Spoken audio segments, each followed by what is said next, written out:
Rivers Rutherford, welcome to the Bilby and Ella show. The room was a little different last time you were here, I think. It was a little different, yeah. Have you not been here since we got it all painted and all that? I know it looks great over here. I meant to say something in there earlier, but I forgot to say it. Yeah, well, it's been a while. Well, I had ChatGPT put together a bio for you. Oh, Lord. So let's give it a roll. This is on the fly. Yeah, verify it. Verify it. Rivers Rutherford is a Grammy-nominated multi-platinum songwriter whose work has helped define modern country music over the past 2 decades. Hailing from Memphis, Tennessee, Rivers Rutherford blends deep Southern storytelling with a sharp lyrical edge, earning him a revered spot among Nashville's elite songwriters. He's written over a dozen #1 hits for some of country music's biggest stars, including When I Get Where I'm Going, Brad Paisley and Dolly Parton, Real Good Man, Tim McGraw, Ain't Nothing About You, Brooks Dunn, Living in Fast Forward, Kenny Chesney, If You're Going Through Hell, Rodney Atkins, Ladies Love Country Boys, Trace Atkins. The Going Through Hell I didn't write. Oh, all right. See, ChatGPT, that's doing its finest. That was Dave Berg and Sam and Andy Tate wrote that one. I wrote These Are My People for Rodney Atkins. These Are My People. Yeah. Rutherford's songs are known for their honesty, humor, and emotional punch, often capturing both grit and grace in the same verse. His catalog stretches across styles and decades, contributing to the success of artists like Montgomery Gentry, Gretchen Wilson, Reba McEntire, and Jamie O'Neill. That's true. Great. He's been honored with awards from BMI, ASCAP, and the CMA, and was inducted into the Nashville Songwriters Hall of Fame in 2019. Mm-hmm. Outside of his songwriting, Rutherford is a compelling live performer and storyteller, often appearing at songwriter rounds and festivals where he shares the stories behind his hits. He also continues to mentor young writers and remains an influential voice in Music City's creative community. Whether penning chart toppers or deep cuts, Rutherford's music continues to resonate with authenticity, wit, and heart. I like what ChatGPT has to say about me. Yeah, that's not too bad. That's not too bad. We like to come in with a bio. I wonder where it got the wrong song from. I don't know. There are different places on the internet where I've been credited writing songs I didn't write. They just sound like songs that I would have written. Yeah. Yeah. Right. I think Wikipedia has me as having written Cleaning This Gun, which was a Casey Beathard song. I didn't write it. But it does sound like something I would have written, yeah. Casey is one of those writers. I saw him many years ago at, what's the name of that chain? It's like somewhere down in Milton, Georgia.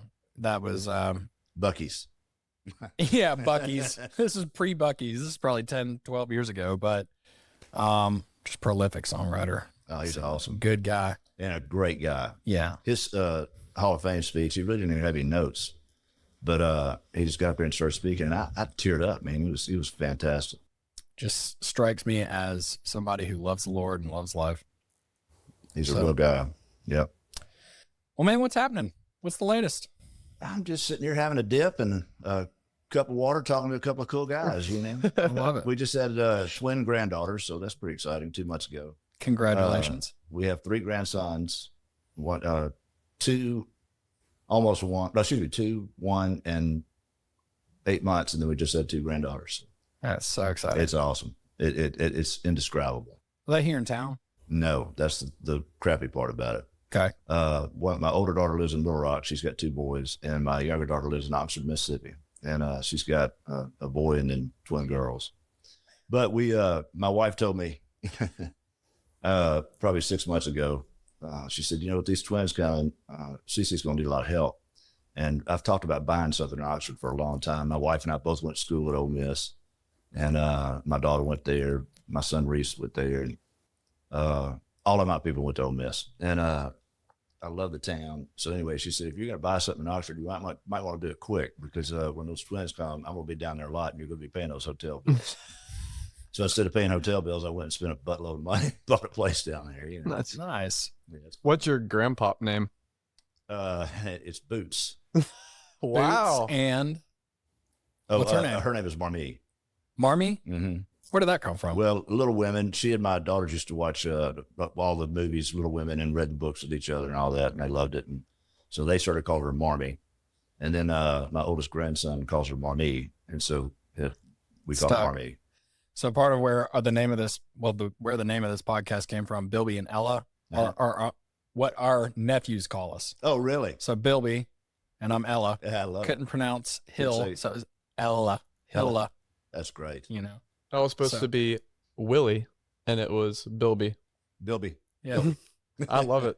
It's just great. yeah. I hope they never stop saying it, but they probably will at some It's point, fine. and that will be a sad day. name like that. That's fine. Where did Boots come I from? don't know. Was that something you wanted, or did No, I can't remember where it came from.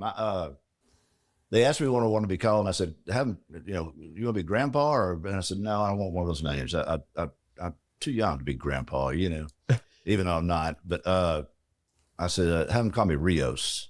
That's Spanish for rivers, Mm. And nobody liked that. They said, no, they put the squaws on them. So I said, well, how about Biggin? And they didn't like it. It almost flew, but it didn't. And finally they said, well, Dad, you got to pick something. I said, okay, call me Tripod. And boy, that didn't go over at all. Tripod. So they said, we're going to pick one for you. With Boots. that's awesome? Tripod. That's hilarious. Wouldn't that be awesome, picking your grandkid up at school? They come running out. All the young mothers are standing around. Tripod. It's terrible. Yeah. It'd be funny. Boots is pretty awesome though. I like Boots. Yeah, it's pretty hard ass. It's grown on me. It's grown on me for sure. Oh man. Well, what are you working on lately?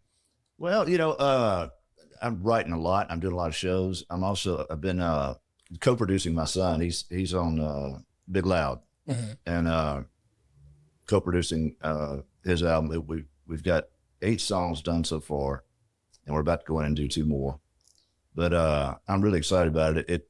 The second day tracking, we went to our place in Mississippi. My wife picked me up from the studio, and we're in the truck and headed south. And she said, how was it? And I said, it's the coolest thing I've ever done in the music business. I mean, I've done a lot of cool stuff. I mean, I've been very fortunate, very blessed. But working with my son in the studio was I was so proud of him, watching him, kind of bloom and grow into his own man, and the way he interacts with others and his talent, and then getting to be a part of his career has been amazing. I mean, I got Burnout on music in about 2017, and I took a little break. I was going to take 6 months sabbatical, and it turned into about 3.5 years. And I prayed a lot, Lord, if music isn't what you want me to do, then what is it? And every time I'd pray that, I felt like my maker was saying, be still. It was miserable. But then late 2020, I started getting the itch bad. And I had opportunities before then, but I knew that it wasn't what I was supposed to do. And my old publisher, Kent Earls, that I worked with for 20 years at Universal Music, he called me and he said, Kane Brown and I are doing a joint venture with Sony. And I said, well, that's great, man. Congrats. I said, let me ask you something. Would there be room for Rivers Rutherford over there? And he said, well, Rivers, what the hell you think I'm calling you for? Inside, I was like, oh, is this it, guys? Is this it? And I felt like this was it. And it's been awesome. I got fired up again. And then when I started working with Reese, it's like a whole new level of enthusiasm for it. And I've been doing a lot of different stuff. I've written with some independent artists lately, which is something that I was always aiming for the hits. Right. And, but I definitely have a heart for more indie stuff. And, I've been working with a lot of independent artists, and you're free. I've been writing for like, some of these Taylor Sheridan shows. I hadn't gotten on one yet, but I'm trying. We just did a song camp for 3 of their shows here recently, but, it's a whole new mental playground. You don't have to play in the rules, so to speak, and it's been really fun. I am curious about the Taylor Sheridan thing. I'll get back to that, but what was that new itch that you had? You said you had an itch after like a 3-year break or so, right? Yeah, but it wasn't an itch. It was a yearn Uh-huh. to do music again. What do you think it came from? I honestly, I got burnt out. I mean, my dad told me, we were talking one time, he said, well, you're burnt out. And I was just kind of offended by it. I said, I'm not burnt out. And probably 6 months later, I won't go into details, but I had kind of a bad experience in the business side of music. And I thought, golly, I'm just so fried on this whole thing. And I could hear my dad say, you're burnt out. I went, oh my gosh, I'm burnt out. Old man was right. Yep. So I actually bought a couple of pieces of heavy machinery and went to work on my farm and did a lot of improvements out there. And it was a lot of fun. I really enjoyed it. It's immediate satisfaction because you at the end of the day, you say, well, I built half a mile of road out here today. And you can see it. Whereas the music business, you write these songs and you throw them in this black hole and you hope they come back out on the other side. But one day, a few years later, I was in the bulldozer. The air conditioner was broken, had the windows open. I'm getting eaten alive by bugs. I'm sweating my butt off. I can relate. Yeah, you know what I mean? And I started thinking, well, I had a good thing in music. And just the thought of it, I got that kind of dopamine hit, you know? And I went, I think I may be ready. And I think the Lord took me to the wilderness, so to speak. I needed to get grateful again, I guess, and realize that it wasn't about me. I think my ego might have, I think I hit it fairly well, but my ego, it was becoming more about my ego than it was about a calling, you know.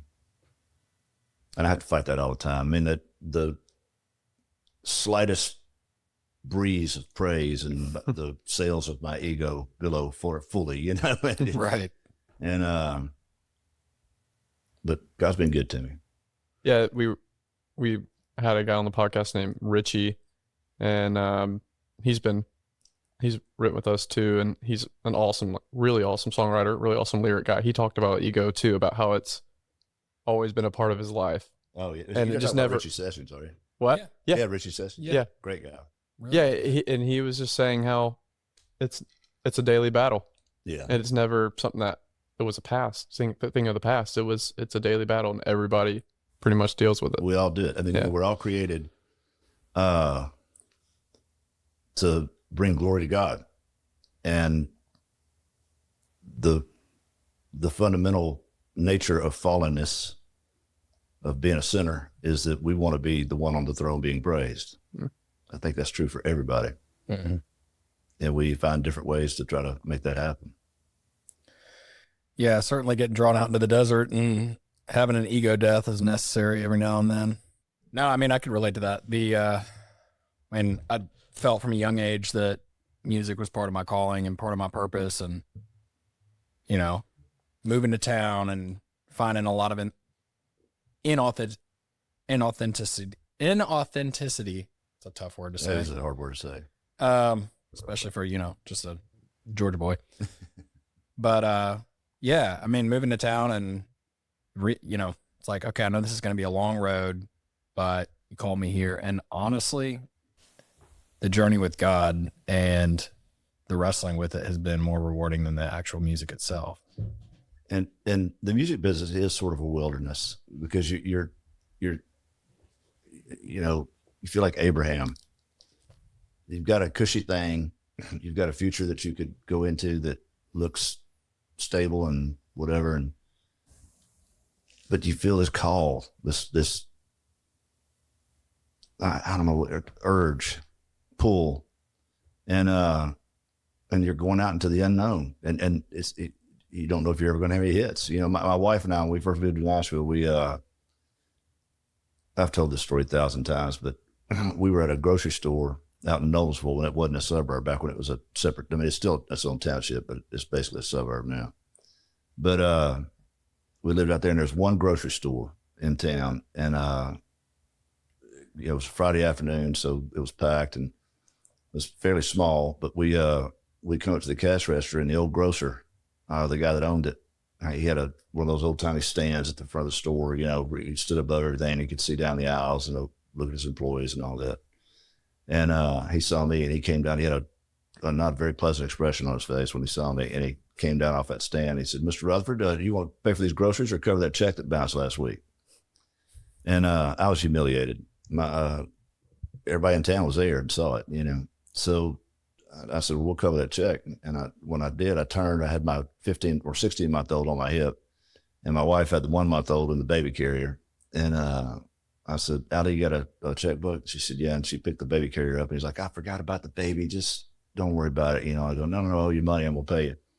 And it almost got to an argument, but my back was up a little bit. And finally I said, "We take a credit card." Now, this was before the swipe. They didn't have swipes back then. And he kind of lit up, and he went and got the old carbon press thing, and ran my credit card, and he said, "Don't tell anybody about this. Everybody be charging their groceries." And we got home, and I just robbed Peter to pay Paul, so to speak. I've charged my groceries now, and I got 2 babies and a wife, and I'm thinking, God dang it, man, this is brutal. And we were walking up the back steps, and I said, "Allie, what if this is it?" And she said, "What do you mean?" I said, "What if this is what the music business is? It's just a lifelong bitter struggle to, get the carrot that they keep taking away from you." And she said, "Are we still together?" And I said, "Of course." She said, "Then I'm fine." And I said, "So money doesn't matter to you?" And she says, "Money does not matter to me." And it dawned on me then that even though I did everything in my power not to be in the music business, and I just couldn't sleep. I had to do it. When I got here, I still made it about money. It was always about trying to make money in the music business. And I still have that issue. We all do, especially once you've had a check from a big hit or something, you go, "Well, I'd like to do that again." But I sat at my kitchen table, and I wrote on the back of a business card somebody gave me, on 1/25/96, I accepted the fact in faith that God has put me in the music business in accordance with the fulfillment of his will. And I signed it. And I said, "Lord, I got in this business for the wrong reason. And from now on, I do it because you created me to do it. You take care of them, and I'll take care of this." And it's been a pretty good arrangement.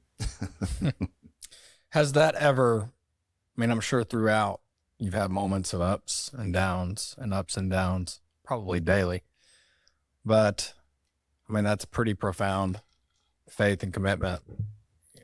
I got several friends who are docs, and I was talking to one of them one time. Well, back about the grocery store time, I remember going to his house, and he had a new Explorer in his driveway. He was in residency. He wasn't making any money. We were starving together, and working the same hours just all the time. And I drove up and walked in. I said, "Man, when did you buy that car?" And he said, "Oh, I got it a few days ago. Bought it for Sarah." That's his wife. And I said, "How?" He said, "Well, I went to the bank, got a loan." I said, "How'd you get a loan? I can't get any money from the bank." And he said, "Well, Rivers, I'm going to be a doctor." They know I'm going to make money. And it hit me, his Abraham experience, so to speak, is radically different than mine. I don't know what it looks like, but he's got his own, and it's real. Maybe it's finding satisfaction, the nature of being in entertainment or creative endeavors. It's so satisfying. There's a high when you write a song that you really love, and you just keep playing it over and over again. You do the work tape, and you keep listening to it over and over again, or a demo, or you make a record that you really like, and I listen all the way home. And I get home, I say, "Allie, listen to this. Listen again. Did you get that part?" And it's a high, and it's almost not fair. What do you mean by that? Well, if you get to make a living, they don't call it working a guitar. You play a guitar. I play for a living. I literally play. I don't work. It is work for sure. But it's. I used to call home and say, "Listen, I'm gonna be late for supper. Go ahead and feed the kids, and I'll get something when I get home." How long is it gonna be? Probably about an hour. And then Allie started asking every time I'd say that. She'd say, Now, is that our real time or our studio time? Because you get lost. I had a guy tell me, he told his children, I've told mine this too, find the one thing that when you're doing it, you lose track of time and chase it with everything you got, It's good advice. That is really good advice. So rewinding the tape, you had early success with the Highwaymen, right? Yeah. Mm-hmm. And that was what was the story with that? You grew up in Memphis and I met a guy named Chip Moman, who was a big record producer in Memphis and then moved up here and had great success here. And the powers that be in Memphis in the mid 80s made him a sweet deal to come back to Memphis and try to revive the industry, And so he had a studio down there. Anyway, I met him and he signed me as a writer. I was a junior at Ole Miss, but he made me promise I'd go back and get my degree or he'd quit paying me, And so I didn't want to go back to school my senior year, but I did go, and I'm really glad I did because I had a ball my senior year. But he called me one day and just said, "Have you heard of the Highwaymen?" I said, "No." He said, "Well, there's Willie, Waylon, Cash, and Christopherson." And I said, "Yeah, I've heard of those guys." And he said, "Well, that's the Highwaymen." I said, "Okay." What about them? "Well, you know the song, The Highwaymen." And I said, "No, I don't." And he says, you really don't like country music, do you, kid?" And I said, "No, sir, I really don't. I like, soul music and R&B and rock, blues, that kind of stuff." He said, "Well, go buy the single, The Highwayman, and write me the sequel. This would be a good exercise for you." And when he used the word exercise or something, to me, there was a little offended because I'm a professional at this point. I'm getting $100 a week to write songs. And I went down to the record store. We used to have those back then. Y'all, have you ever heard of these record stores? You heard of these? No, I've heard about dinosaurs. And, Exactly. Archaic times. They had these things, the cassette tapeosaurus back then. And I bought the cassette tape and brought it back to this little rat hole I was living in with these two other guys. And I'd gone out that night. I came back and I said, "Well, I need to probably listen to that song." And I literally thought to myself, if I'm going to have to listen to country music, I had no clue. But I thought, if I'm going to listen to country music, I'm going to have to adjust my attitude a little bit. And so I smoked about 3 bowls and hit play. And if you know the song, The Highwayman, it's deep and it's out there. But I listened to it about 50 times. I remember thinking, if this is country music, what have I been doing all this time, So I stayed up all night and wrote this song and drove to Memphis the next evening to play it for Chips. And I had called him and told him I was coming. He said, "Sure." And I got there and he had a fence around his place and a keypad there to open the gate. And the code he had given me didn't work. Well, what I was too naive to know was that he didn't want to deal with me, not that moment. But I tried everything I could, and I honking my horn and flashing my bright lights, and I could see people up in the house, silhouettes through the windows moving around. I knew he was home. So I thought, well, I must have written the code down wrong or whatever. And I thought, well, he just doesn't know I'm down here. So I jumped over his fence, and cops came, the whole deal. But I played him my song, and he crushed out a cool Filter King cigarette. And he said, "I'm going to go into the studio with those boys and just to cut that song." I thought, great. Well, we've been doing demos up here, and he called me. He said, "Can you be in Nashville on Monday?" And I said, "Sure." I drove up here. I thought we were going to be doing demos or something. And I opened the door to what back then was Emerald Studio. Now it's like Warner commercial music or production music, something. But it was like the state-of-the-art studio back then. I thought, holy cow, man, he's going to take me in here and cut me in this studio. This is going to be great. And I opened the door, and there's Willie Nelson, Waylon Jennings, Johnny Cash, and Chris Christopherson. And the room got kind of quiet, and he says, "Rev, play your song for these boys." And I sat down in the middle of the floor, and I borrowed a capo from Glenn Campbell. He was there too. And played him my song. And when I got finished, Christopherson, he says, "Well, hell, that's right up our alley." And, is that before or after you wiped your? Yeah, trust me. I mean, I was. There's no question about it. sitting in front of those guys, I remember panicking briefly. Mm-hmm. And there was something in me that just said, look, this is what you do. Be cool, do it, you know? And so I just held it. And at one point I was in the vocal booth with Johnny Cash, kind of helping him with the melody, teaching it to him. And when I came back in the control room, Waylon was at the console, and he looked over at me, he said, hey, kid. I said, yeah, and everybody gets quiet because all those guys are icons, you know, and they had a very commanding presence. Some people just walk in a room and all eyes are on them. And they were certainly like that. So, sorry, you're fighting that. yeah, that's all right. So, he says, kid, we scared out there in that room with Johnny Cash. And everybody looks at me, and I said, I was 21, man. I won't give it up for anybody. I said, no, sir, I wasn't scared. And he literally gave me the once over. He looks at me and he goes, shit. And I might have at that point. I don't know. I didn't know that story. That's awesome. I didn't either. Okay, if you were going to go back to that moment and you were going to give yourself advice, having walked the years since, what would you say to yourself? Don't worry about offending somebody. Just be you. I felt like a astronaut that had been in space for, years, and all of a sudden I'm back in society because it was such an alien society to me. And these guys were super famous, and they had all the powerful people in the record business there, and I was scared to death of saying or doing the wrong thing, and so I just kind of was a wallflower, more or less. I tell people, even in my faith, I can't be somebody I'm not. I don't know how to be anybody but me.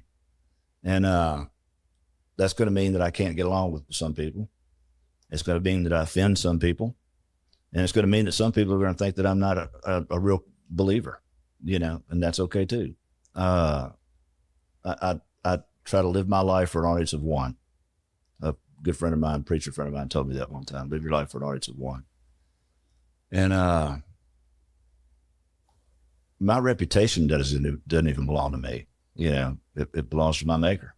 So, and I've found in life that people, your popularity, so to speak, waxes and wanes. And I don't mean notoriety, career-wise popularity, that too. But I'm just mean people are fascinated with you, and suddenly they're bored with you, or they like you and they don't, or somebody says something they didn't like the way you looked at them, and his whole group of people don't like you. And in as much as when I wrong somebody, I hope that I apologize. I do often. Mm-hmm. I'm sure I had apologized for everything I should have, but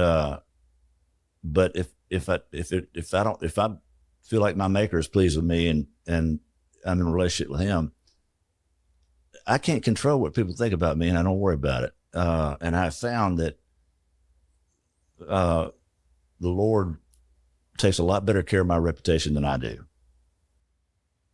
if that makes any sense. That resonates completely. Good word. Very good. Okay, so you mentioned being, obviously you grew up in Memphis. Uh-huh. You get onto this Highwayman thing. And before that, you had an interest in R&B. Oh, yeah. Blues. Makes total sense. Oh, man. You're from Memphis, yeah. right? It's good to grow up with it. Are there any areas that are, or genres that are untapped that you feel like you have not touched on or hit that you'd like to? Now, how do you mean that? Like explored? Or, yeah, or, fully mined. Have you, are there areas there that you? Absolutely. There's all kinds. Some of them I'm not interested in. Mm-hmm. I really enjoy jazz music. The problem with listening to jazz as a songwriter is it starts showing up in your songs. And that is in my experience, That's the kiss of death. What do you Why? mean? Wait, what do you mean? In the country genre, Sure. you know, and well, you start using jazz chords and changes and Yeah. what have you, and How dare you use a ninth? An accidental. yeah, I still do it from time to time, and But why is that an issue, you think, in the country room? because you know, not literally but figuratively speaking, country music is three chords and the truth. Yeah. You know, it's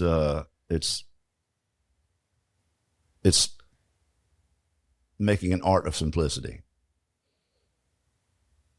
Could see that. Yeah. Are there any, looking back on the songs you've written, released, not released, number one, not number one, are there any that you feel over time you've been very personally attached to? Yeah, sure. Tons. You know, some of them are hits and some of them aren't. One of my favorite songs I've ever been a part of, I wrote with a guy named Michael Boggs. He was in a Christian band called FFH. And we wrote a song called What If Jesus Played a Guitar? Oh, you played that too. You Did I played play that it for last you? time you were here. It was awesome. Yeah. I love that song. It's obviously fiction. It's about what would happen if Jesus started a band, you know? Yeah. But it's so true on a spiritual sense for me. And but I can't get anybody to record it. I got nominated for a Grammy. It was more of a hey, great work. You're not going to win, but great work, you know, Yeah.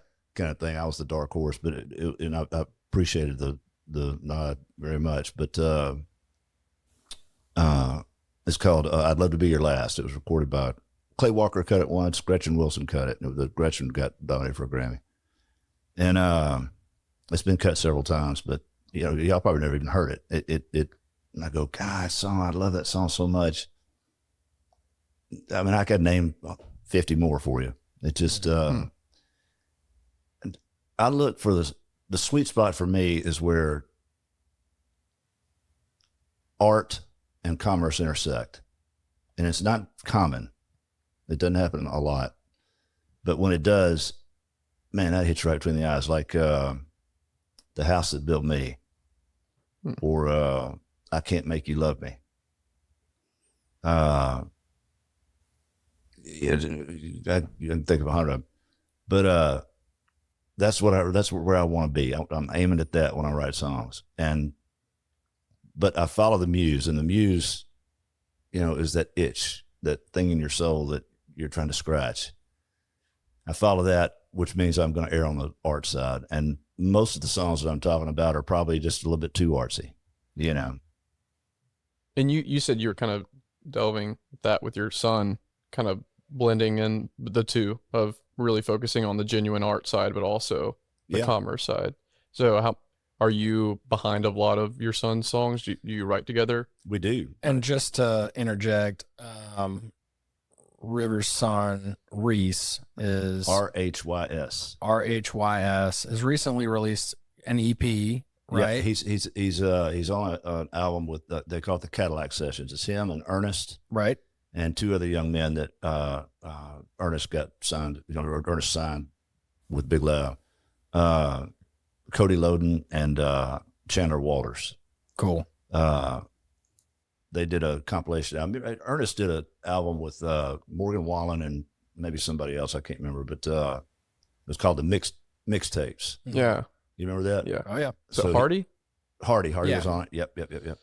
And this same concept. Ernest did another one with these three young men he's kind of working with, and Cool. So he's got 2 songs on that, and then he's written a couple more that are on there. And now Jacob Durrett and I are producing Reese his personal EP. So we've got 6 songs done. We're going to cut a couple more here pretty soon, and we'll see what happens. Mm-hmm. How long has this vision for your son's album been? That's what I thought you were getting at. It wasn't mine. I really didn't want to be in the music business.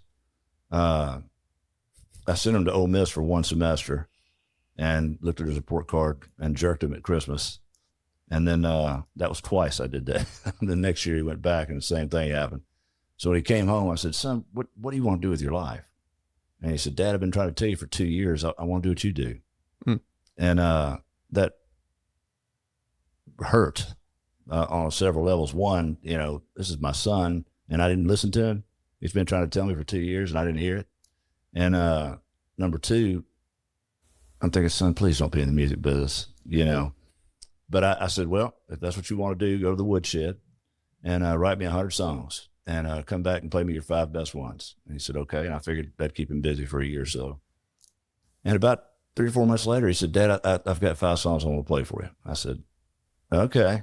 And we sat down and he just played me song after song after song. And I was like, dude, you're a writer. You've got it. These could be hits. I said, I'm going to take you to Music Row and I'm going to introduce you to my friends and associates and what have you. And we're going to get you a publishing deal and we're going to start your career out. We're going to make this happen. He said, well, Dad, I want to meet your buddies and I appreciate that very much, but I've already got a deal put together. He had already done it. So I was really proud of that. And then when I really started appreciating it is when we started working together. And it's just, he's just good. He's just really good. He's a writer. Do you see things in him that I'm sure you see things in him that you see in yourself and probably in a different way, but what are there areas also of his songwriting that you're like, man, I didn't see that coming at all? Yes. Okay. Yeah. He'll come up, every time we write, he'll throw a line out that I go, he's really good. It took us a while to get he had to get confident enough to be able to tell me, no, you know what I mean? And then I had to get humble enough to not to go, look, son, I brought you in this world. We've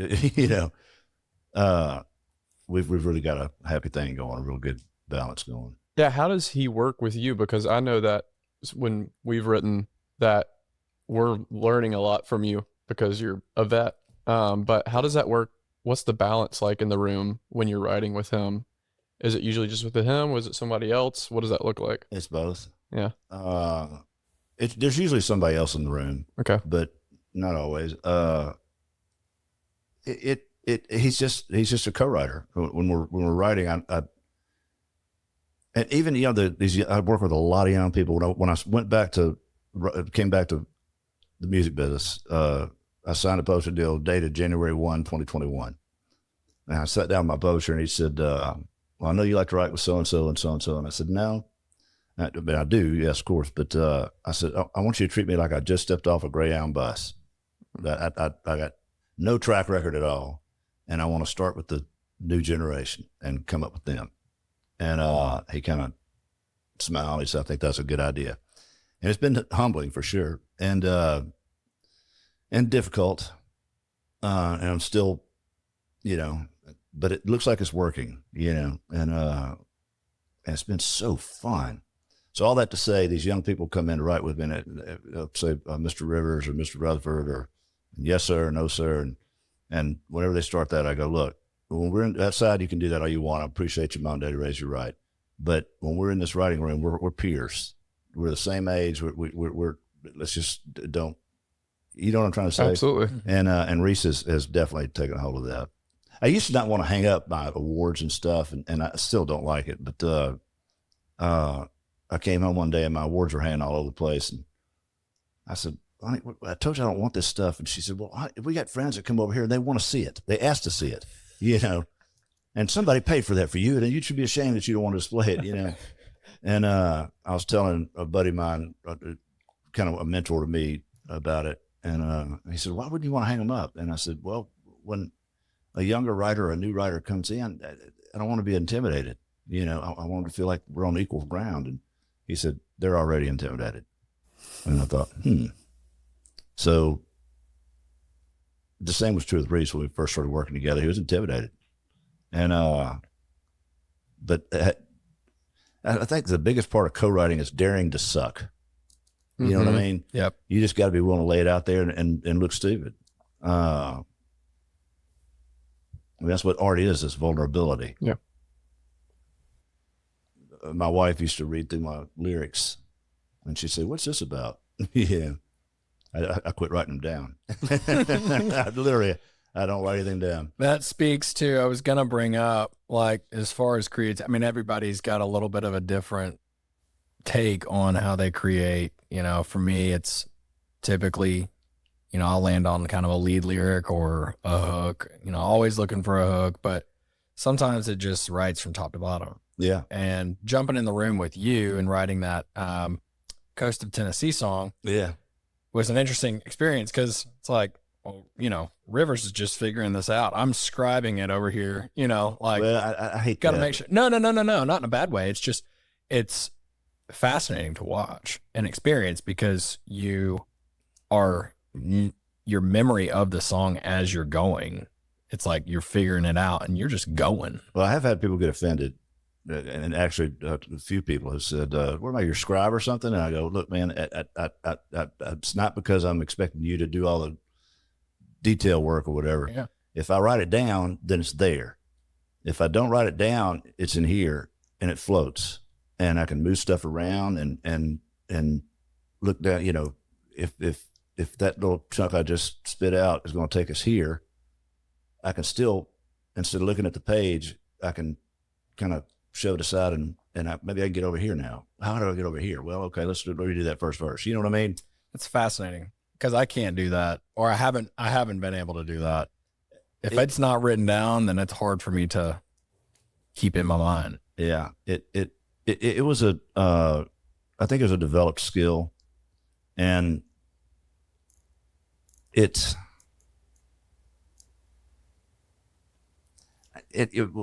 how do I say this? In any co-writing situation, somebody is usually the most vocal, the one who's throwing out a lot of ideas, and then the co-writer, somebody is going to be the one that's kind of producing it, so to speak. They used to call them artist writers. I would be an artist writer. Most of the time, I'm the one that's spitting ideas out and all that, and I'm still not very good at it, but I'm learning how to lay back, and particularly as a 58-year-old man writing with a 25-year-old kid, if he says, I really think it ought to go here, man, I'm going to trust 25-year-old ears. The records that made the deep impressions on me they would never get played on radio today. Mm-hmm. You know, the kids of today love them. You know, they're still great records, but they're not going to get on radio. And so I try to defer to younger ears. But even then, I'm throwing a lot of ideas out. I forgot where I was going with all that. Doesn't matter. No, I love the balance. Makes sense. It makes sense to me. And when we first did Coast of Tennessee, I felt like I was trying to take notes. But then the second time we worked with Matt Scott, I forgot what was that song? All I got now are my flip flops and a half empty bottle. Oh yeah, Me and the Bottle. Oh, yeah. It started clicking to me where I fit in. To me, Yeah. Like, yeah, it just. But at first, I was a little like nervous. I'm like, oh, what do I do here? Where's my place? But when we brought in Matt the second time around, I was a little bit more comfortable, and I knew kind of where we were going. But I get the artist writer thing. I mean, when Hill and I write with each other, we have pretty much an understanding going in. Are we just two writers in a room, or are we writing towards something that means something to one of us? Yeah. Right? Like who's wearing the artist hat? Who are we leaning towards? If we got something that feels like it's building up to be something that could be Hill Elliott. I love that part. Yeah, who's taking it more personally? Yeah. Is really the question. You know? Do you find that with your son when you're searching for album songs? Like, is there a vision that you've talked to him about with the album? Do you find that there's a moment where you're just, we're just writing a song with my son today. We don't know what it's going to do. Or, we have something that's... Again, I said earlier, follow the muse, scratch the itch. Yeah. You know, that to me is what writing is. And when I sit down with him to write, my first instinct is, and we write with a lot of artists too, so sometimes we'll be writing for this guy instead of him.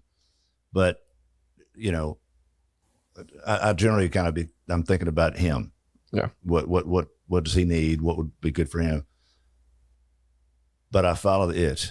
I follow the muse, you know, and he does too. You just, I think you can put English on the ball, but if the ball wants to go to the corner pocket, there's no point in trying to put it in the side pocket because it's not gonna work, you know. So you're more of a realize at the end if it's a what it song. is. Yeah. Yeah. I mean, well, you never know if it's good until you're done. Right. Yeah. The songwriter, everybody's favorite song is the one they wrote yesterday, you know. Yeah. And it takes a little while before you realize, okay, this probably isn't a hit or this isn't maybe any good, but you've written a masterpiece. You know what I mean? Yeah. And so you're talking about, and sometimes you know. Yeah. You were talking about getting songs on some of the Taylor Sheridan's shows. What's that process like for you? What have you seen? Well, I can't tell you how you do it because I hadn't done it yet.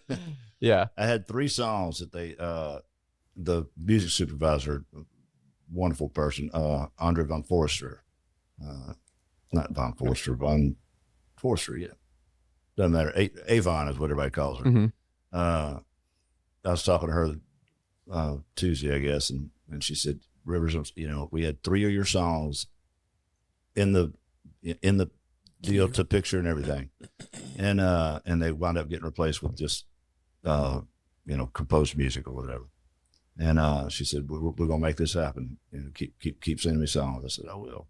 So they're just songs that you've written that you're like, ooh, this could be something they like. There's not necessarily, you're not writing towards a picture or no, not to a picture. Okay. No. Got it. You just kind of, in that case, it's, the kind of themes of whatever show you might be.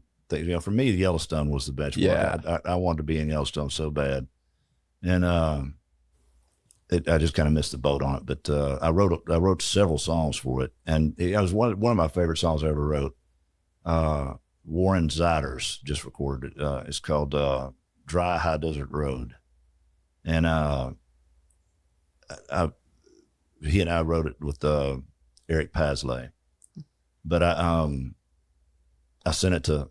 Actually, I sat down with Andrea and played it for her, and she said, "That's a beautiful song. I love that song. It's a piece of art, but I can't use it, and I'll tell you why." And she explained it to me, and I went, of course you can't use it, you know, even though if I played it for you, you go, that's Yellowstone, but to use it in the show, you got to both stand out and not get in the way. You know what I mean? Yeah. And this is a song that you kind of have to listen to the whole thing. Got it. And they can't use that, you know. So it's interesting. It's not something that I'm gonna, drop everything and figure out how to do this. You know what I mean? But but I'm learning a lot, and I've gotten close, and I'm getting closer. I think I wrote a song with my friend Madeline Edwards that this week that Andrea really liked. So hopefully she'll get it placed. We'll see. So you said sometimes you just know. Of the hit songs, the number 1 songs, were there ones that you just knew? Were they all like that? Were none of them like that? 1.5. Okay. 1.5 songs. I mean, there were songs that I went, that's a hit. And particularly if I was producing, somebody, and I was in the middle of, like Montgomery Gentry, I go, this is them, this is a hit. I know it, But as far as just as being a songwriter, Real Good Man. And I knew Real Good Man was a hit from the minute my friend Claudia Young met my wife. And she said, I love your husband. And I'll tell you why, he's a bad boy, but he's a good man. And as soon as she said it, I went, ka-ching, But it was a room full of songwriters, so I thought, well, everybody's going to write it tomorrow. But nobody heard it. And so George Tarrant and I wrote it, and I knew just with the title before we even wrote the song, this is a country hit. And we originally wrote it as a ballad, and it was just not right. And I knew it, and I was frustrated as hell. And he was packing his guitar up to go home, and I had mine in my hand. I was mad, and so I just started, and we knocked it out. That one I knew, and when we wrote it, said hit. Did the demo, said hit. When you right after you finished writing it, after that frustrating moment, you finished the song, it's a hit. Did you have a vision for who was going to cut it? No, I really didn't. I've always kind of written like I was going to make a record, and just hoped that somebody else would want to say it, you know. But I thought there were a lot of people that could do it. And you know, at one point, Tim McGraw and Toby Keith were kind of butting heads. Each of them wanted it. Tim recorded it, and he did it. He does it way different than I do it. I do it real bluesy, and he does it country, like he's supposed to do. You know, like a country artist would do, especially if you want to get on the radio. The way I do it would never get on the radio.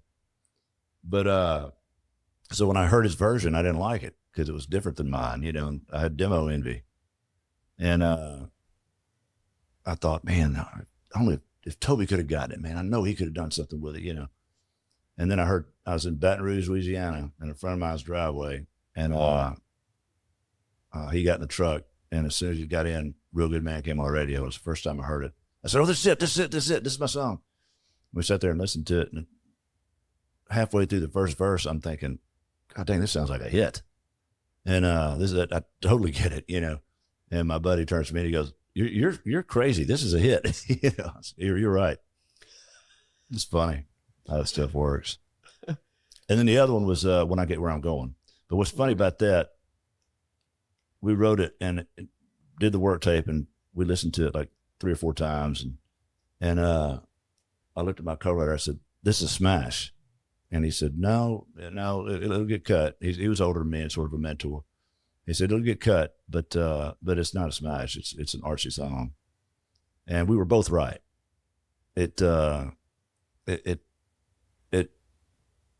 probably shouldn't have been a single, but for some reason, Brad, I was talking to the head of his label. They're trying to pick a single. And he said, what's your favorite song on the album, Joe? And he said, probably When I Get Where I'm Going. He said, let's just put it out. And they did, and it hit. Timeless to me. Thank you. Thank you. So I was showing my girlfriend last night, you know, I was like, hey, we're doing a podcast tomorrow with Rivers. And so I pulled up some videos and whatnot. And by the way, your picture on your website looks, we're going to have to throw it on the screen because it looks just like the Dos Equis commercial. I've been told that. I got to get a new headshot for that reason alone. I mean, it's awesome. The most interesting man in the world. But I don't always drink beer, but when I do, it's Dos Equis. It's Dos Equis. That could be your side career right there. Just replace the Dos Equis guy. But she was curious to know if you envision that as a duet. When I Get Where I'm Going? Mm-hmm. Absolutely not. Yeah. No, I was I think in California, and I can't remember where I was, but I was driving the car. I remember it was raining, so it wasn't California probably.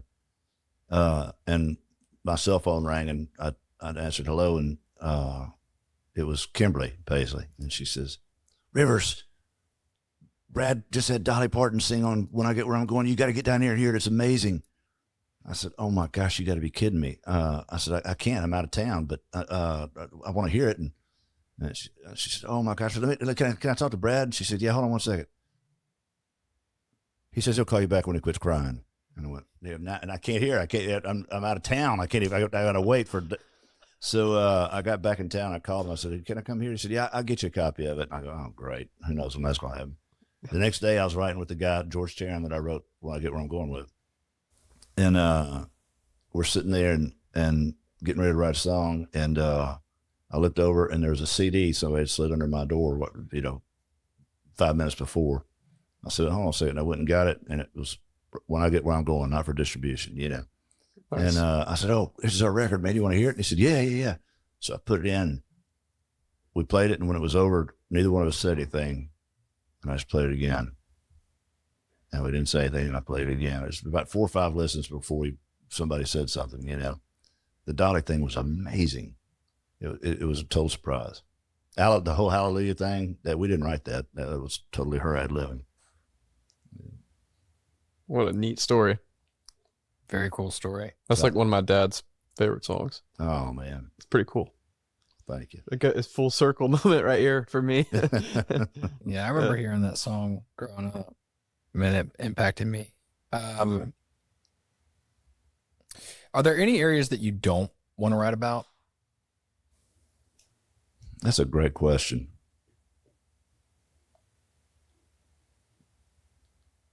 No.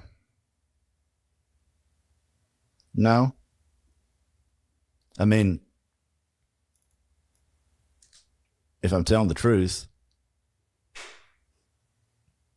when I wrote Real Good Man, I remember I was getting in the shower and I was just thinking about it, and I may be a bad boy, but I'm a good man. All of a sudden I went, oh no. I'm telling people that I'm a bad boy, but I'm a good man. And in my heart, I said, God, I got a problem. I got this song, and it's McGraw's got it. They want to cut it. They're freaking out about it. And I mean, he told me when he put the song on hold, Tim did. He said, I'm gonna cut it. It's gonna be a single. It'll be a hit. And Tim's kind of one of those guys. He gets excited, but he, in my experience, if he tells you to meet him at a stump in the middle of the woods on a rainy Sunday morning at 4 a.m., you better be there because he's going to be there. How many times have you met him at 4 a.m.? Well, it's an expression, But I'm in the shower and I go, God, this bus has already left the station, and I don't know how theologically correct this thing is, but my song, what am I going to do about my song? And I've never heard the audible voice of God or anything, but in the quiet of my own spirit, it's like my maker said, whose song? I said, look, you write them down. I worry about what happens. I don't write them. I write them down. And so I don't worry about what I write about. If it's about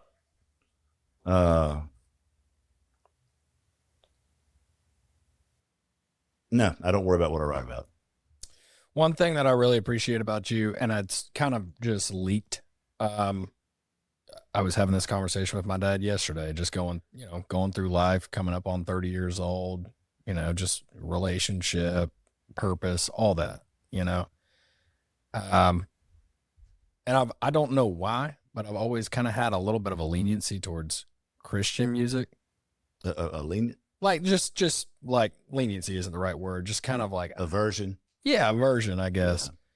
Yeah. And but I've always felt really deep in my calling, like going out, bring out the Psalms like David did. He just went and played. And it's God's music. Yeah. And there's a bloodline through your or a plumb line through your music that you've done that. It's like this is an expression where it's coming from a place, at least I experience your music this way. You're writing this way. It's coming from a place of, no, it's just channeled through me. It filtered through my experience. Yeah. Would you agree with that? Disagree with that? I hope so. Yeah. I would hope so. Like I say, I don't know how to be anybody but me. Right. I tell people sometimes I can turn it up, I can turn it down, but I can't change the station. And my problem with Christian music, and I've got nothing against it or anything like that, but most of it, I remember I wrote a Christian song, and I had a Christian record deal. When I was a young man, before I got married, a guy named Jimmy Bowen at Liberty Records here. He signed me to do Christian country. And I was talking to an experienced, Christian songwriter or whatever. He said, the thing about Christian music, it's a vertical relationship. It's not horizontal. It's all vertical. It's, God, you're great. And whatever. But it's not about me and this lady over here, or me and my folks, and I think that cuts out half of the gospel. Gosh, what a great way to put that. Yeah. I don't think I've ever thought of it that way. And in my mind, what are the two greatest commandments? Love the Lord your God with all your heart, mind, and soul, and love your neighbor as yourself. I tend to write more about my neighbors, but I write a lot about God too. Yeah. Mm-hmm. It's a great way to put it. Wow. And it's there are some people are going to say that I'm a hypocrite or not fully following my Lord because I avoid putting the Lord in my songs because you're probably not going to get them cut. They're not in secular music. Yeah. But I know I remember I've done this. Has happened 2 or 3 times to me where I've done shows where I never mentioned the Lord. I try to let the Spirit, prompt me, and they've done shows where I never say anything about God. And after the show, I've had people come up and go, "You're a Christian, aren't you?" That means a lot to me. They could hear it in my songs, Yeah. Even though there's cuss words in them, and I talk about being drunk and whatever else. It's life. Life isn't perfect. We're sinners. Yeah. And David wrote about it. Yes. I mean, majority of what he wrote was agony and pain and battling with God. And oh Lord, these bastards are trying to kill me. Would you smash their teeth in and grind their bones into dust? You know what I mean? Yeah. That's real. Yeah, I've been doing some studying through the Psalms, and there's kind of a common structure with them that I've found. It's like he starts out in agony, and then, oh, but God, and by the end of it, he's done the work to where he is now back in the heart of worship. It's like God wants worshipers, not worship. Yeah. I'm going to tell a story my wife will shoot me for telling it. Okay. And she had nothing to do with it. In the wilderness years, I've had a couple of wildernesses in my life. The most recent one, it was before I realized I was burnt out. I was getting in the shower. I was like, God, my career is in the crapper. A lot of realizations come to me in the shower, I guess. I don't know. I said, you got to do something about my career. And again, I heard this voice. Whose career? And I went, and I remember as I was turning the water on. I don't recommend this at all. I don't recommend talking to the Lord this way, but he knows what I'm thinking anyway. Why would I can't hide. You can't hide from him, I said, you know what, Lord, you're right. It's your career. And if you want to fuck it up, be my guest. I don't recommend praying that way. Yeah. But for me, I felt like It's honest. When I prayed that prayer, I felt like, I felt like I was aligned again with God, and isn't that what prayer is for, is to kind of deepen a relationship. Yeah. When I look back at all this has turned into a Bible study over here, man. Great. No, it's just life. I mean, yeah, I kind of wonder if the explicit Bible is somewhere in heaven. Because you look at all these people that have gone through David and Abraham and all that. It's like, I know that they were cursed. Yeah, of course. Okay, so nothing that you wouldn't write about. Are there things that you feel like you've left on the table and haven't written about yet? I don't know what they are. I'd be writing it right now. Yeah, fair enough. That's what's fun about it. It's to me, I'd liken songwriting to like bay fishing. If you go out to sea, you're generally targeting a specific type of fish. But when you're fishing in the bay, you don't know what you're going to get. I mean, it could be a stingray. Yep. It could be, mullet, whatever you catch. And something bites and you start pulling it up and you don't know what you're going to get. And that to me is what songwriting is.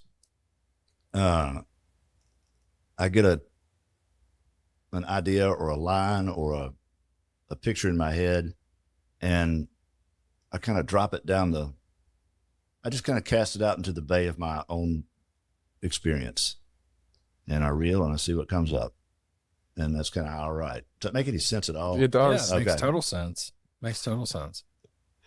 I'm not very good at just purely making stuff up.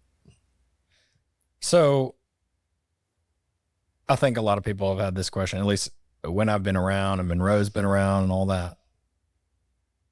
You never made a record yourself. Oh, I made them. They just never came out. Was there ever a time where you really were like pursuing the artist route? Absolutely. I've had deals at many labels. Mm-hmm. I say many, several. But that wasn't what I was supposed to do. And it's funny. I was working on a record for MCA, and I was getting ready to leave the house. We'd just had our youngest, Coleman, and Allie was nursing Coleman, and she had a sippy cup up to Reese's mouth, holding it for him. And the girls were at her feet playing patty cake. It was like a Norman Rockwell, like the cover of a Saturday Evening Post, Yeah. And I went, oh man, I don't want to go to work. I want to play. And but then the man in me, no, you got to go out and kill something and drag it home. Go take care of your family. So I got in the truck and headed to the studio.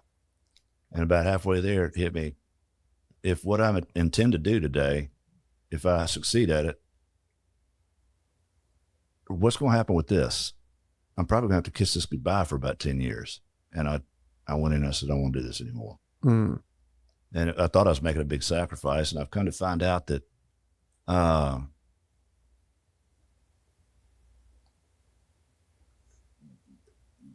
the life that I've lived suits me really well. I really enjoy it. I think if I'd have been a star, number one, I probably wouldn't be married. And I may be dead. And I know I'd be insufferable. And I'd be bored. I mean, I remember being at everybody has a different thing that drives them, and I'm not saying my way's better at all, but for me, when I do a show, I can stop in the middle of my song with me and a guitar. I do acoustic shows. I don't even have a band anymore. And I can stop in the middle of the song and tell a story if I want to. I can play whatever song I want to at any point. I can play it at whatever tempo I want to play it at. I can arrange it any way I want to. I get bored really easy. Makes for a pretty good career for a guy like me. I remember being at Toby Keith's show. I was writing with him, and I was standing side stage, and it was a big production number, fireworks and pyrotechnics and the video screens everywhere. And all of a sudden, this roadie, as the show went on, I kept creeping out onto the stage. I didn't realize I was that far out. And all of a sudden, this roadie grabs me and yanks me back, and I immediately knew, oh shoot, I'm out. I'm not on the stage, but I'm getting a little too close. And but he grabbed me and pulled me back like that. And I've got a little redneck in me, and I turned around, I had my fist cocked, and boom, and I turned around, and I had been straddling this big pyrotechnic cannon, and it would have been bad. Mm-hmm. So I was like, I got my fist up, and he just starts laughing. I said, dude, I'm so sorry. Thank you. So next night, same point of the show, and it's coming up to the same point in the song. And I went, oh crap, I'm setting on that cannon again. I backed up, and boom, it goes off. I thought, Toby's having a ball. He doesn't mind doing the same song in the same place of the set, at the same tempo, in the same arrangement, night after night after night. I don't know that I could do. I'd phone it in, man. I mean, I don't think it would have worked. I get that. You know what I mean? Yeah. I might have had a radio hit or something, but people would go to my show and go, that guy's bored.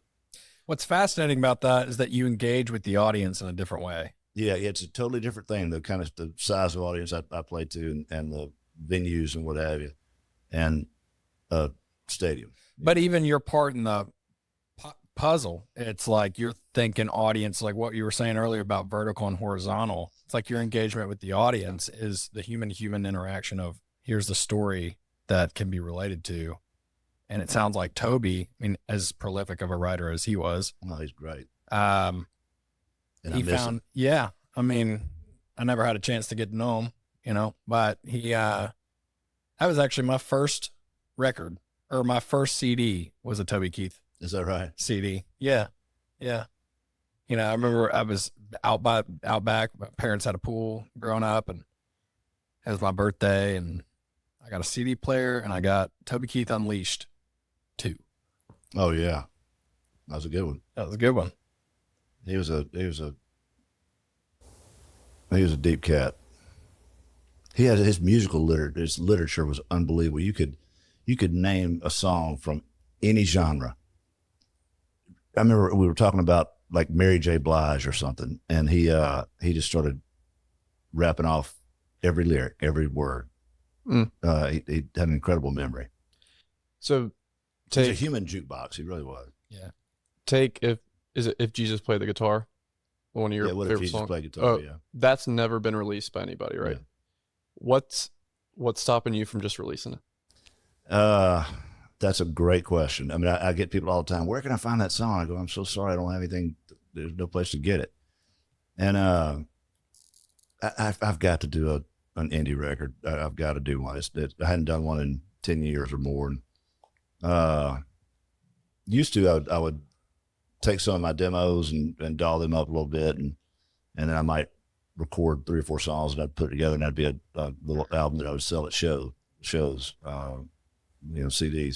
But nobody buys CDs anymore. So I don't see the point in it. And then, but I do. I know what the point is, and I've had to come to peace with the idea of, I mean, I hadn't had a hit in a while. I've had same. I'd say between us, we've written probably, I don't know, 12, 14 number ones though, between the two of us.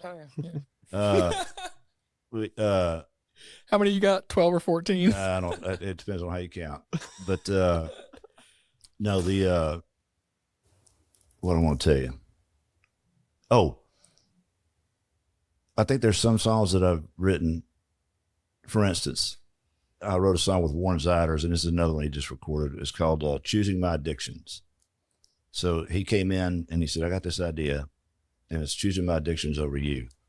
And I go, of course, he's the artist, and I've come now because he has really good instincts. That wasn't a commercial instinct, but it was a great fodder for a song. And I love the song we wound up writing. I've come to trust him when he says odd titles, But this was one of the first times he'd thrown an odd title out at me, and my first reaction was, what are we going to do with this? This is a wrist slasher, But I went with him. I guess I did trust him. And we wrote this song, and I was doing an evening with at the Bluebird one night. And that evening with is when it's just you playing, evening with Rutherford. And I had just written the song, and I thought, I'm going to try this out on the audience. So I played it, and people liked it, but it wasn't like earth shaking or anything. About 3 days later, my wife says, "Come here, you got to see this." And a friend of hers had taken a picture of a letter that her husband had written to her. And it said, at River's show, he played a song called "Choosing My Addictions Over You." I realized that for the past 28 years, I've been choosing my addictions over you and the kids. And I promised from now on, no more. And he got sober. And so if that's the only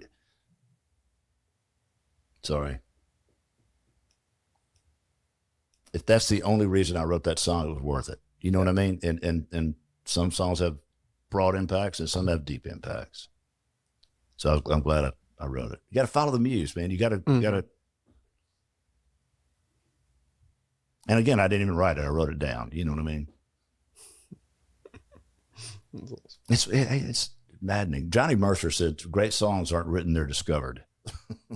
They always existed. Yeah. Yeah, it's an interesting concept for sure. Maybe we do live in a Matrix simulation. Yeah. Simulation. That's the big theory now in quantum physics, that everything's just a simulation, really. So we were talking about crossing art or commerce and art. And one of my favorite things about Toby Keith was that he did that so well. I mean, like, I don't know many artists that have done it any better, really. I mean, Toby Keith shows up to the Texas rodeo in a Ford that he's got a, endorsement with, jumps out with Lucchese's on that he's got an endorsement. I mean, he's just a brilliant businesman. He was a brilliant businessman. At the same time, he was a brilliant artist. Yeah, tremendous writer. Yeah, and just phenomenal. I loved writing with him. Did you? I did. Do you have any particular memory that stands out? With Toby? Yeah. Oh, I got a bunch. Well, I had one. We had a song. The weekend was over, and we were just sitting there, kind of jawboning. And he had a show to do, but we weren't it was Saturday, and he was going to fly back immediately after the show. And so I said, well, I'll fly back. I won't go to the show that night. I'll just fly home. And we'd written that day already, and I'm just waiting for a black car to pick me up and take me to the airport. And he says, well, that song we wrote, it's going to be the next single. I said, oh, man, you're kidding me. It's going to be the single. He said, oh, yeah. I said, man, that's fantastic, Tobe. He says, well, it's that or this other song. I said, well, play it for me. And he played me Red Solo Cup. And inside, I was dying the whole time I was listening to it, because I go, yeah. And he said, what do you think? Damn it. Well, and I wasn't going to say, oh, you should pick Red Solo Cup over the song you and I wrote, you know. I said, well, I think you got a tough decision, brother. And he kind of grinned. And so I got my stuff, the car showed up, I got my stuff, and I'm stepping off the bus, and I'm walking out of the car, and he had walked off the bus waving, and I turned around, I said, hey, Tobe. He was climbing back up on the bus, and he turned his head over his shoulder, and I said, Red Solo Cup, I lift you up. And he just grinned ear to ear, and of course that was the next single. My other one was he called, well, it's another story, don't worry about it. Now, my stories are longer than my songs are. I'm not worried about it, but I think you should tell it. Well,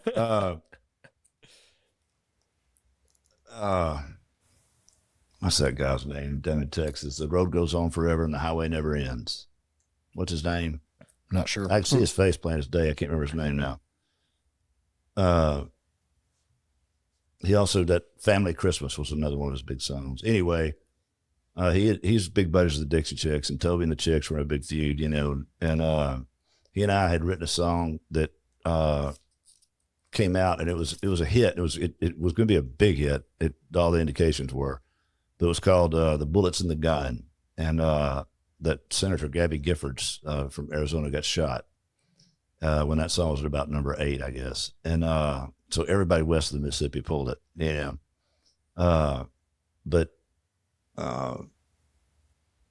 this Robert Earl King. That's it, Robert Earl King. Thank you very much. Mm-hmm.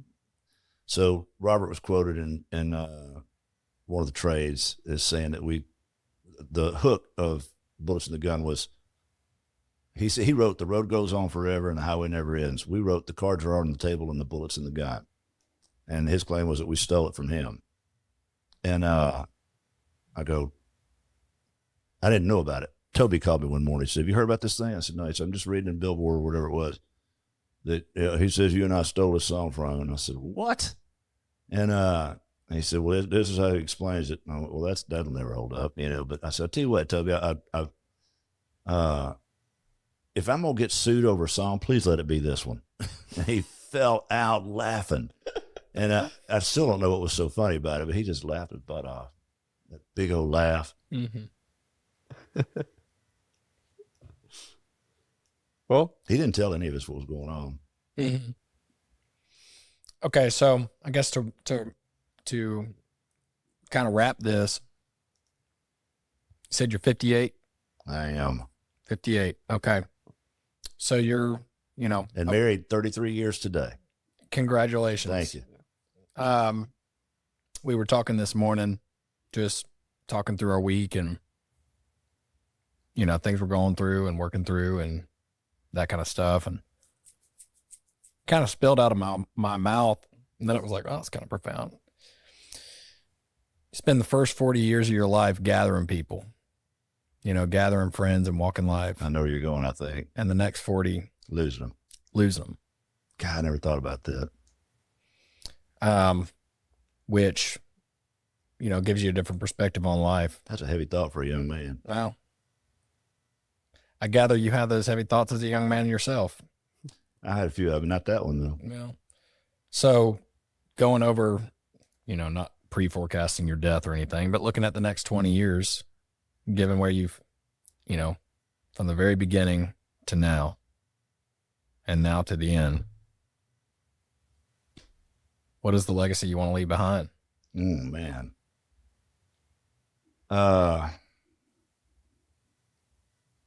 Well,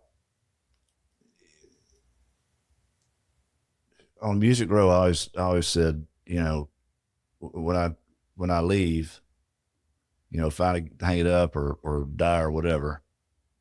I hope people will say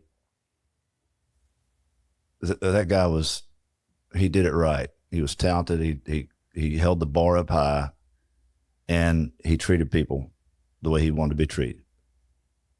What I don't want them to say is, did you see the kind of car he's driving when he left? You know what I mean? Mm-hmm. For my children, I guess we had my mother's 80th birthday last weekend at our place I was talking about we just bought in Mississippi. And the legacy of her faith, we do a thing in my family. We started doing it when the kids were little. We go around the table on somebody's birthday and everybody says one thing they love about that person, And we had 40 people at my mother's party, and we did that with all 40 of them. And it was astounding and humbling. My mother's I come from good people. I got no excuses. I mean, I can't explain me, but I come from good people, I promise you. And her faith and the impact it's had for generations down to my children and now my grandchildren, her great grandchildren. I guess that's what I want my legacy to be. And I don't want it to be a proper faith legacy. I want it to be real. And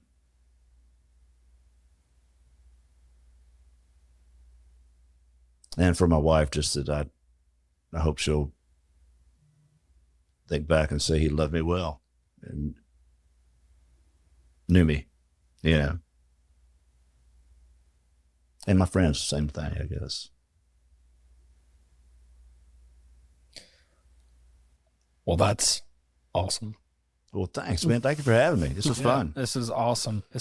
So Reese, when is the record supposed to release? Do you guys have an idea yet? I don't know. We're still waiting on mixes right now.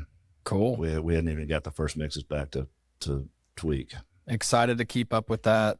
Thank you so much for coming on. Oh man, thanks for having me. Yeah, great.